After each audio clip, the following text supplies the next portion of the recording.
it's very challenging. It's really challenging, and I think it extends across a whole range of specialist areas now, where there are many conditions that you are not allowed to even refer to secondary care. They're classed as procedures of limited clinical benefit, and even mainstream things like referring for hip replacement, knee replacement, and things like that.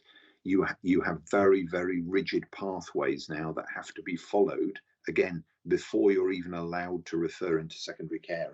And that referral doesn't reach the clinician in secondary care. It's chopped if the criteria aren't hit.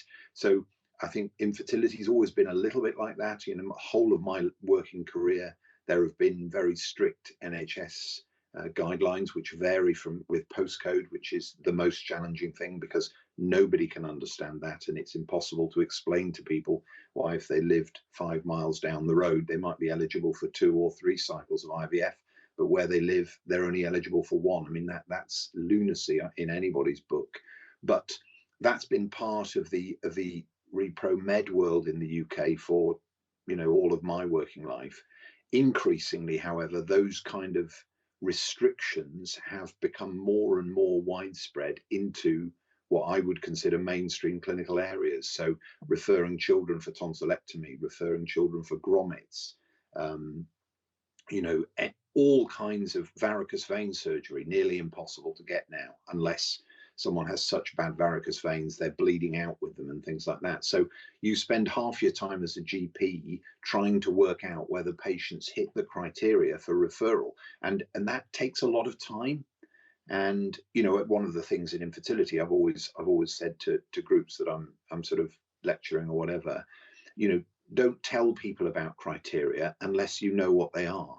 Tell them there are criteria and then find out about them and let them know, because people get very annoyed and very upset and very angry if they're told one thing in terms of eligibility, and then that's contradicted when they go through to the hospital setting, and having been told they were eligible, they're then told they're not eligible, and that causes a huge amount of angst. Much better off for them to find out right at the outset that they're not going to be eligible. Then at least they have an opportunity to head round that. But it's very challenging. It's very frustrating, and increasingly we're aware of people going for all kinds of procedures, bariatric surgery, going off for package surgical trips to Istanbul and places like that.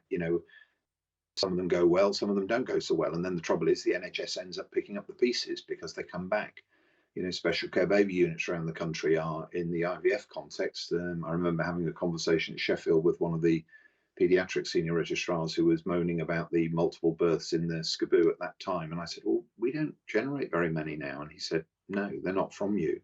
These are people who've gone abroad and had double embryo transfers or even triple embryo transfers with egg donors, which, in the UK, you'd get shot down in flames for that. So it affects both ways. It affects the assessment referral pathways and the day-to-day work of GPs, but also specialists who are not allowed to see or operate on people that would have done a decade or two ago, but also those people going abroad, many of them for plastic surgical procedures, maybe things like varicose veins or breast augmentation or whatever.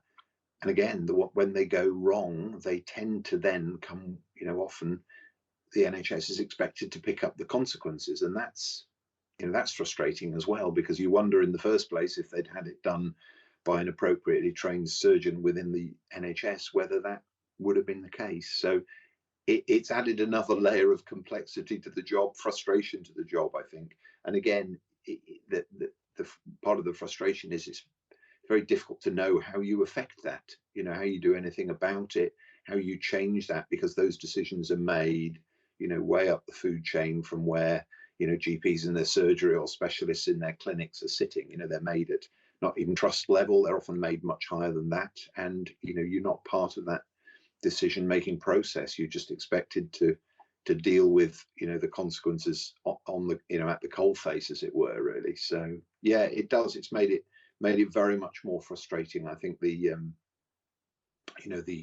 huge